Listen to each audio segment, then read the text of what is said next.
Kana mga working student karon ayaw mo kaulaw sa inyong gibuhat. Moro na ako advice. Ayaw mo kaulaw. Yawa, in the end, you will reach this. Tino dyan na.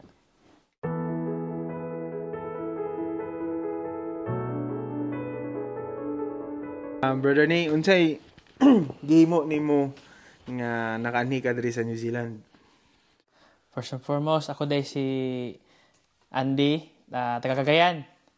Graduate ko, dili ko agriculture graduate, but nag-admin ko New Zealand, nahimo agriculture worker. So, nag-start ko as graduate of AB English. So, mag-teach unta ko. So, sa start, wala pa ko'y tunong akong future. So, mo to, wala ko'y padulungan ba? Ko padulong sa akong call sa world. And then, na ako'y friend, si Raul. Shout out na lang kay Raul sa Japan. Raul Payapaya. Naghanggat siya na mag-abroad ta. Mga kauban ako sa work sa Commonwealth. Abroad kami mag-dairy farm. So, siyempre, iya kong gipugos. Iya kong kwanta, ingani may tabo. So, ako po, nainganyo kay ikaw, gusto dyan ko magawas. Siyempre, mamuna akong dream. Di ko gana. Na-realize na ako na sa tulo ka trabaho na ako sa Pinas, murag, wala dyan ko calling, siyo magabalin-balin ko. And then, na-realize na gusto ko mag-abroad. So, murag, any jobs, kuwaon ako, basta maka-abroad lang ko. So, motong, nag-skwila nag-dairy, nag-unda work sa insurance, nag-skwila kong dairy sa Muscat, and then, nag-take po mig TESDA. TESDA kay, syempre, imong pag-upon imong skills, kay aron, pag-apply na mo sa agency sa Pinas, na may skills na pilian nila kung sa among role, may padulong. So, nag-skwila ko forklift, nag-skwila ko, nag-TESDA ko og NC2 animal ruminants, and then nag-attempt pa jud ko mag NC2 backhoe.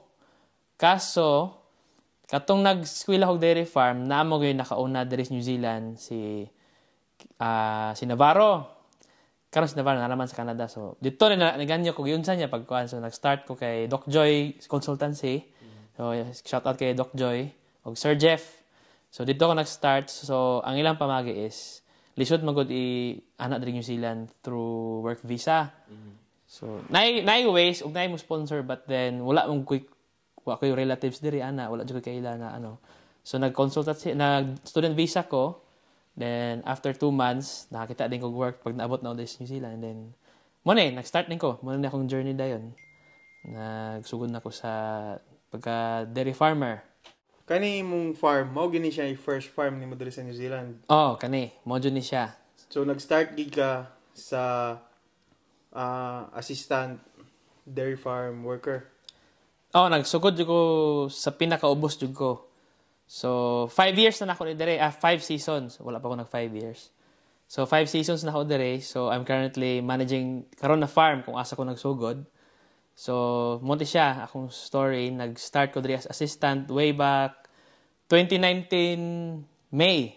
So, May 21st, dit mo na akong start of work. 2019. And then, nag-start ko as diri assistant. After year, so 2 years ko nag-assistant. 1 year ko nag-herd manager. And then, 1 year ko nag-2IC. And then, on my current 5th season, gi-offeran ko ni boss na, do you want to manage this farm atong December? So, last year, so, gitake na ko ang job. So, okay, I'll try, boss. So, naman ni siya karon, manage na ko karon sa farm. Then, pila ni ka hectares o pila ka bukbaka imong gina-manage diri?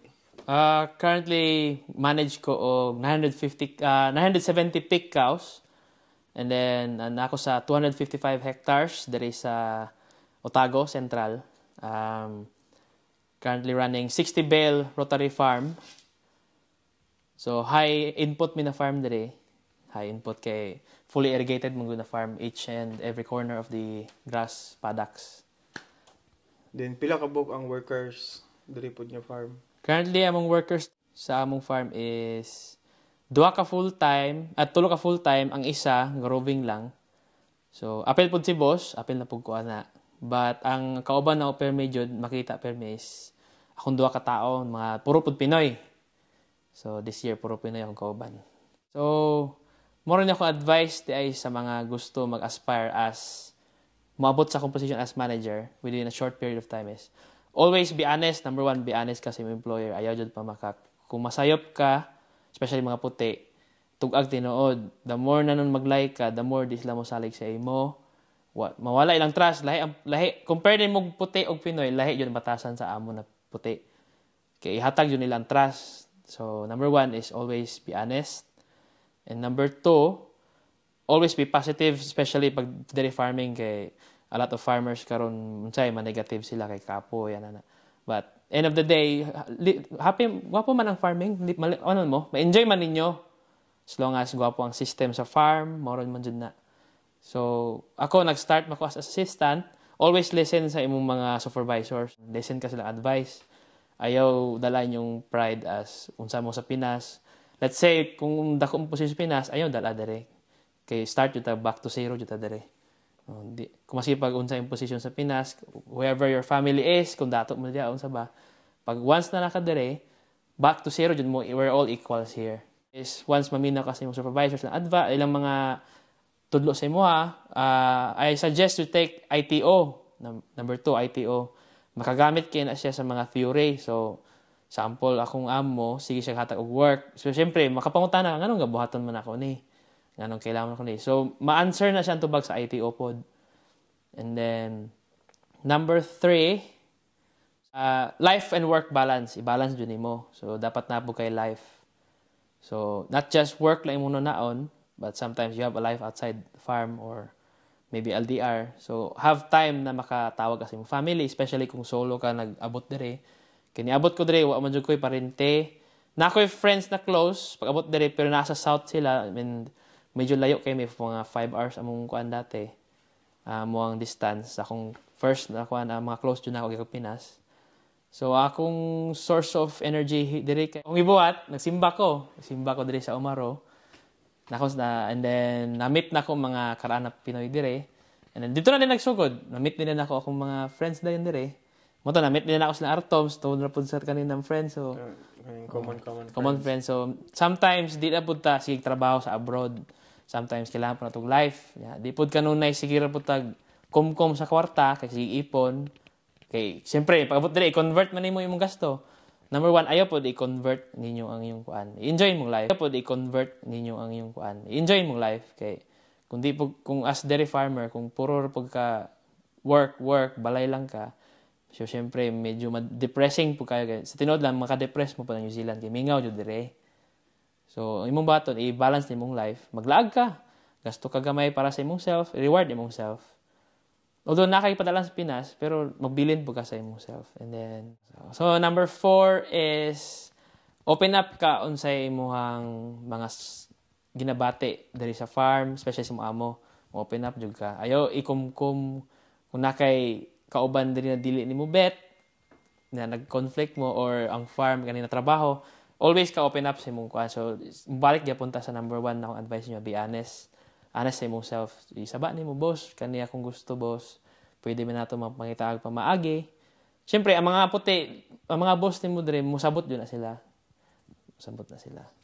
And then, sa mga ga-start pa dire, work out your personal life sa okay, dagan ko kauban o kailan na gubot ilang personal life, so dili po nila ma-reach unsa ang toughest like managerial position kay troubled man kasi silang personal life. So, always fix yourself and fix your life para ma-arrange nimo imong goal sa life. Siyempre, kung nakay goal, always pud na focus pud ka sa imong goal.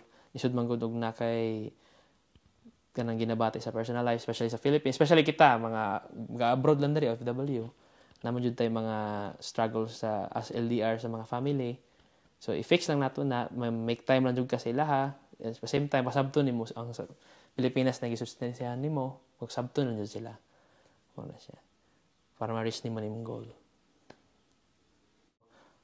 Always have a good attitude towards your work and your kauban sa work. Always be positive lang. And then, just work hard lang jud. Ayaw no naa sa imong goal. Work hard lang. Tingalan lang ka na moabot na sa imo ang imong goal na wala nimo gi-expect bitaw. So ako, wala man ko na-expect pod na may mo manager, no? Sure, ako lang gibuhat. Work lang jud ko, work hard. Work hard lang jud ko. So, unsay nakapa-inspire sa imo, brother? Wa jud ko ga-expect jud out of my life jud na mabot ko ni na point asa ko karon. So each and every one of us naman joy linya sa kinabuhi ahata padulong anak man jud na mo jud ko anak mo naging sa akong tatay advice na kung para sa imo jud na siya mo jud na yang tanong. And then ang kadua is akong advice po sa akong amo of my first year is kung mo na yung profession, give your 100%. Although dili nimo love ang work, ihatag lang yap 100%. You'll never know ka mo rich kung di nimo ihatag imo 100%. Mo jud na muna na permi sa ko ang hunahuna permi. Balag kapoy ko, I always give my best, not just for myself, but for everyone na kauban ako sa work o sa farm. Number 1 dun na. And then, matingala lang ka, ma-reach ni mo na imong goal without even thinking na kana da imong goal, bitaw.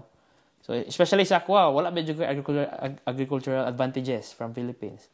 Nag-squiller ako o dairy farming dito for like 6 months. Mura na, that's it. Wala mo ko na human o... Imo, Cagayan pagid ka ba? Cagayan ko. Nibiyahe lang dito sa Bukidnon para lang makaskwela. And not knowing na mabot ko na point. So just give your best. Even pag-start pa lang sa training, give your best na dito. Pag-abot ni mo New Zealand, first pa lang assistant ka, give your best. Ayaw i-limit imong self na kanirang baton kay assistant ko. No, everyone here has a chance. Muna yung nakagwapo sa New Zealand. Everyone here has a chance to become this high rather than diri lang ka. So, matter ba ang starting point nimo nga moabot diri nga ning ana imong maabtan nga taas na bitaw kay bitaw, like sa ato akong aga struggle ta wala tay pang requirements kanang babag ba na siya nga maabot sa ato ang maabot karon sa kung dili jud siya babag dudo kay as ako nag-start ko nag-eskwelahan ako tanan TESDA. Walay dagan agency sa Pinas na makagawas jud ta kung gusto ninyo. Kung gusto mo ma-reach na kanina level of playfield, eskwelahan na tanan. Libre man eskwelahan sa TESDA. Wa jay rason sa Pinas na di ka makaskwela. Di ko mo to na pobre ko. Depende na sa tao na kay choice. If imong choice is mulambo jud ka. Pero kung choice nimo dili ra pud kataman, dili ra jud kataman. So, muna akong gingon sa inyo give your 100% jud. Masingga training pa lang ka, pa ka nag-work, 100% jud ka. Ihatag nimo imong best. Kay kung di nimo ihatag imong best, di nimo may balaan kung kataman jud. Di nimo makita ang reach sa imong self ba, sa imong limit. Moro jud na akong maingon sa inyo Ang Pilipinas bitaw, sa tinod lang pabor kay ang mga Pilipinos Pinasman, daghang kitag facilities na libre. Kung gusto mo mag-college adto mo CHED, patabang mo, wala jud rason do. Muna akong katingalan sa Pinoy, nganong di man nato makaya ma-reach ni. Na pwede man nato na ma-reach di ay. Ana bitaw? Di ko mo to na gipanganak kag pobre, di nimo na makuan dili jud naran na nimo. Kani akong boss, example lang gika pobre kini silang boss, pero asa man siya karon Wala naka-manage siya farm, naka-kuan siya staff, mga imigrante. It's because si boss sa bata pa lang nag-work hard na siya. Wala siya nakaman og high school sa tinod lang. Mostly mga kiwis diri wa jud na mga high school. Pero na-reach malagi nila. So as kita Filipinos, unsa na lang kag kita nahuman nato high school, ma-reach jud nato tanan. No, wala jud rason. Daghang kay free facilities sa Pinas na kaya natong applyan as scholarship. Nganom dig man trabaho kog library para lang makuha scholarship. Why not? Kasi ako kung ako lang mobalik ko sa time, I'll do that. Kung ako lang. No. Mag-working student. Working to student. Ayaw kaulaw, kana mga working student karon, ayaw mo kaulaw sa inyong gibuhat. Moro na ako advice. Ayaw mo kaulaw. In the end, you will reach this. Tinuod na. Tinuod, mangyad kay kung malingkamot giga, nagan gid opportunity. Nagan opportunity oy. Mo dyan akong na-realize sa Pinoy po, dali ra mo give up. Okay. Dali ra ma-discourage. So, dapat gini mo yan imong kaugalingon ba? Ayaw ba, mo dyan na ba yan na ba kayo basahan? Ayaw train imong utok na negative. Kaya negative po ka, imong lawas. Train mo na, kani mo na yung goal. Tanaw kayo, mag-milking ko. Una ko muna akong goal, bay. Ma-achieve na rin ako. Alamig ipa mina mag-milking, pero kung shit, imong una, shit, huwag ka pating baka, damay-damayan ni mo eh. Manganap mo na, it starts with self. Mo na kingon ka ganina, it starts with yourself, Jud. Kung ma-reach ni mong goal. Kung gubot kayo mong kinabuhi, di ni mo ma-fix imong life. Not just sa LDR. Sa imong self po, di ni mo ma-fix imong self. Di jud ka mo reach kwan. Kailangan jud nimo i-fix sa imong self before nimo ma-reach imong goal. Mo ra man na. You have to start accepting yourself as well. Kung unsa ka, kung nakay kapansanan or unsa, i-accept nimo before you can move forward. Kay lisod mag-move forward kung di po nimo i-accept imong self. Unsa ka. Mo ra man jud na. Then, dali gid sa New Zealand, ang life balance yun, di ba? Oh, dire New Zealand like dire mo support imong amo kung nakay partner or wife, mga family. Nayuban amo mo support man dalon dire. Para sa ako na akong wife dire karon maglaglag na may mabalance yun yung life. So after work, okay, laag ta. Iyag mo. Okay, kung gusto ka mo sa bukid, free. Wala yung mga chuchubriche dire na mga bayad pa ka sa barangay hall para musaka. Libre. Basta na lang kay gwapong sapatos. Okay na na.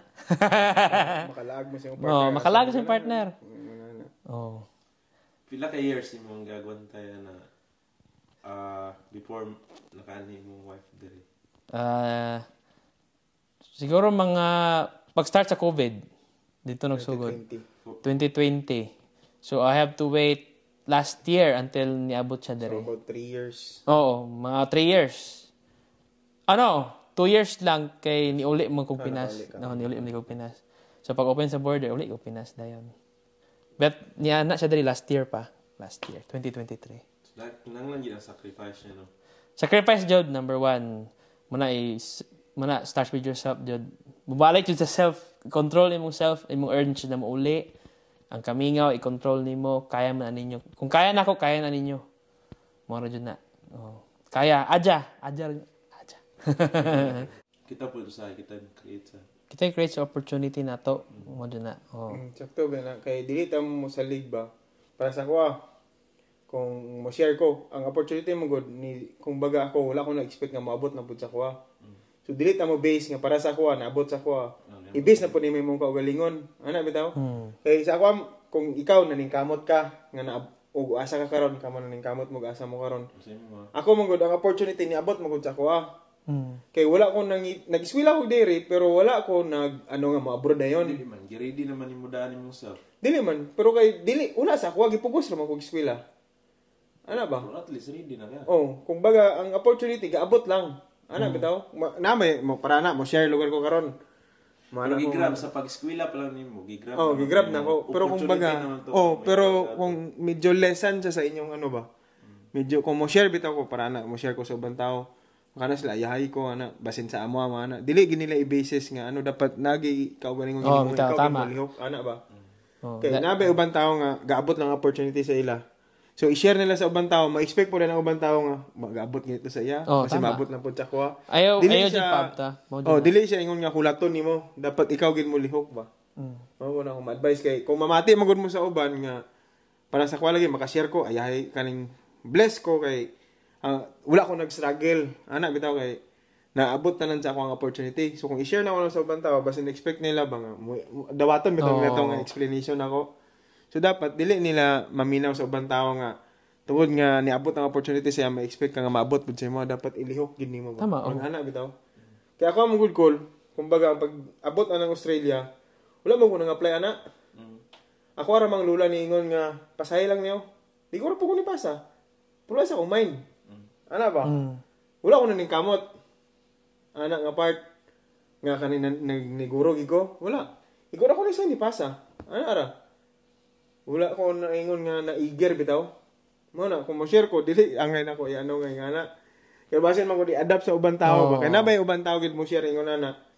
Nga ayahay ko ingana. Kaya ako makaingon mo ko talag sapon nga ang opportunity gid niabot gid sa ko Wala gid ingon nga naningkamot ko para sa imo na narbaho gid ka kay para maabot ingana. Kung ikaw naggasto po ka para maabot ngani. Ako ba murag wala gid bitaw. Wala sa akong mind. Ano ba? Wala sa akong mind tinuod. Ang pag-abroad wala ni. Diri naman ko naningkamot nga human ako abroad. Ay ako naka-realize nga lami man ang life sa abroad. Pero sa una, isigulaki pa ko ba? Kung nga na, bitaw nga part. Then, pag abroad na ako, naka-earn ako, nga ni din kwarta sa abroad ay. Then, isa man gud sa una, para lagi ang pamilya, hadlo ko malayo sa pamilya. So, di ba kung abroad ba ka, layo gid ba sa pamilya. So, mga nga na, bitaw. Then, pag abot na ako sa abroad ba, nga na life, pwede na mo madala imong pamilya ay. Oh. So, ana na bitaw dito na din ako nang ingon nga apadayan na lang ko mag-abroad kay at least madala man dahil kay ang amo ba ang part kay mga seaman mo gud sa amo. So expect ko nga layo ana seaman man gud. So pag abot ako diri sa Australia before la. Pwede mo din madala ang pamilya bay. Kana bitaw ko. Pwede mo din madala ang pamilya. Kaya mo nito nga ngita na ko gapa dito na din ko nangitag paraan nga makaani diri New Zealand. Mga din to. Pero sa una, wala gid kay bay. Nga para na mo eskwela gid. Wala gid bay kay eskwela dito ka wala ano ko ba. Di ako po dulay lingaw. Wala na po. Para jud sa imo. Mo ana Ano no. na? Pero dili siya ang nga iparehas nimo imong kaugalingon sa ako Ana bitaw nga ako murag wala lang tapos naabot ang opportunity dapat ikaw mismo nga sa imong kaugalingon mo to i-work out gid nimo nga ikaw gid mismo mo lihok. Dili ka mo base sa ubang tao ba. Ana bitaw mo na kung gusto itumong ba nga dili ka mo base sa ubang tao. Dapat sa imong kaugalingon gid nimo ilihok gid nimo. Kung nagi kay goal, di ba? Tama. Dili ka ingon nga mag-base ka nga grabe to siya nga ni ana. Ayahay kay siya. Pero wala po ka kabalo, kanang siya, swerte siya. Pero kung magsalig lang po ka nga mo, paabot po ka sa swerte nimo, wala Wala jud. Ano ba? Dili ka mo base sa ubang tao, dapat ikaw gid sa imong kaugalingon. Mulyo kita. Kung naay mohungit, paaka dito. Ano ba? Pero ikaw pod pa ipahungit pa jud nimo, ipaduol pa jud. Aka na, layo kas grasya. Layo gid. Malayo jud ka. Pero kung dili ka mo dawat lang nimo without hard work dili man gud nimo makita ang value. Mao ganito sa una sa Australia ko, di na ako makita ang value. Kaya naabot ko dito murag wala raman. Pero pag uli na nako, dito na din ako na base nga ana na. Pero no, itong ako po nag first sahod na ako. Kaya ko alam may kay ayun maka first sahod. Siyempre, sa unang panahon 2017 onwards 2018. 10,000 mo na ko na yung monthly kuan sa kagayan. Nako. Sa una dati trabaho hotel and then abot diri first sahod. Lamia kay lami man i-convert ako man. Pero kaya ngon ko na lamias kinaboy. Pero di pa kana po na time wa pa na appreciate jud kayo ang opportunity ba sa ko Siyempre niabot ko kana man akong tuyo. And then as life goes on, like pila ka years ka sa abroad, ma-realize nimo na God works in mysterious ways jud, ginahatag ang blessing hinay-hinay ba. Ma-realize nimo mga butato 4 to 5 years na naka sa abroad, ma-realize nimo na niabot naman ko na point no. Wala ko na ngayon pero but because hard work mo pud nimo. Dili mo gud mabot ang blessings pud sa imo, wala pud nimo gihimo. Kung wala mo na gingon ako sa inyo ako. Hard work jud, buhata jud. Walay rason na di nimo na mabuhat. Kana imong idulag computer, buhat ikuan pa na nimo o kay idula yung basketball. Ikuan nimo kung nadyo kay goal, always ask yourself unsay imong goal sa life.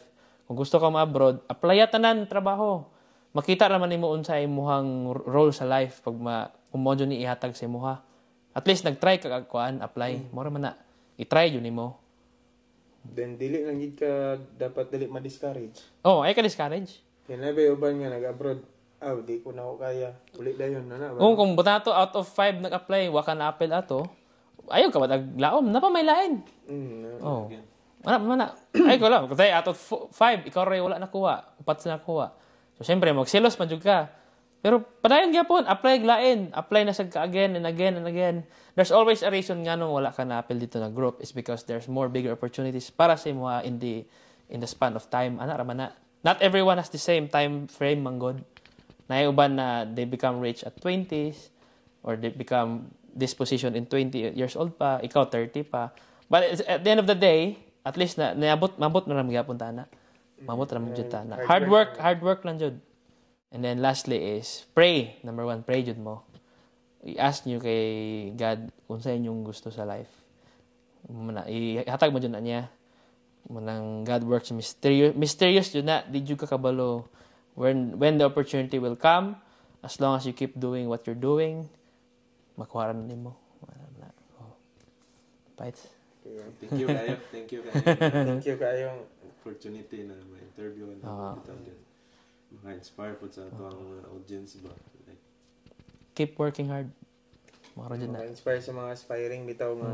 Dili lang sa dairy farm nga gusto mo abroad. Tama. Sa lahi po nga industry. Lahi industry. Tama.